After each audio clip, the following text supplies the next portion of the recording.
రైతు సోదరులకు నమస్కారాలు. ఇప్పుడు వచ్చేసి మనము సుంకిశాల గ్రామంలో ఉన్నాము.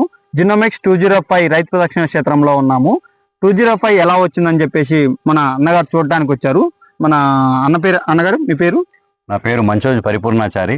ఓకే, మాది సుంకిశాల గ్రామము. ఓకే, వల్లిగొండ మండలం, యాదాద్రి డిస్టిక్. ఈ క్షేత్రానికి పక్కనే ఉంటాను, అది పక్కనే పొరుగు. ఓకే, మాది కూడా పక్క పొలము. అయితే ప్రస్తుతం ఈ పొలంలో మీ ఈ యొక్క జినోమిక్స్ వారి 205 వారి పర్యవేక్షణలో ఈ కార్యక్రమం జరుగుతుంది. అయితే ఈ దరిదాపు 15 నుంచి 20 పిలకలు కంకులు భారీగా ఉన్నవి. కంకులు 15 దాకా 15 గొలుసులు భారీగా ఉన్నవి. పిలకలు 30 పిలకల వరకు ఉన్నవి. అయితే ఇందులోకి వెళ్ళి ఈ గొలుసు కూడా చాలా భారీగా ఉంది, పొడుగ్గా ఉంది.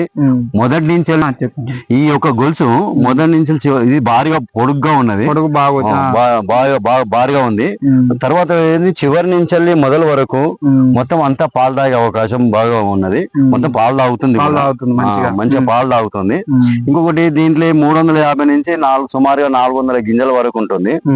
ఇంకొకటి ఈ ఒక దుంపు వచ్చేసి ఒక్కొక్క కర్ర బాగా దొడ్డుగా ఉంది. గాడుపు గాని ఒక కింద పడిపోయే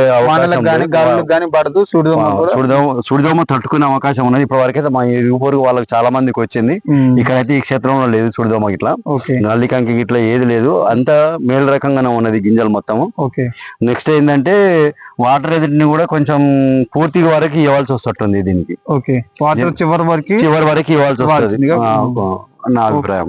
ఓకే అన్న, థ్యాంక్స్ అన్న, చాలా బాగా చెప్పారు. రైతన్న వచ్చేసి మనకి ఇక్కడికి అన్నగారు చూడటానికి వచ్చారు, చూసి దీని గురించి వ్యక్తం చేశారు. మనకి గొలుసు తీసుకున్నట్టయితే ఈ చివరి నుంచి ఈ చివరి వరకు నిండుగా పాలు పోసుకుంది. మనకి ఇంకోటి ఈ సుడిదోమకు కూడా తట్టుకొని మంచిగా వచ్చింది.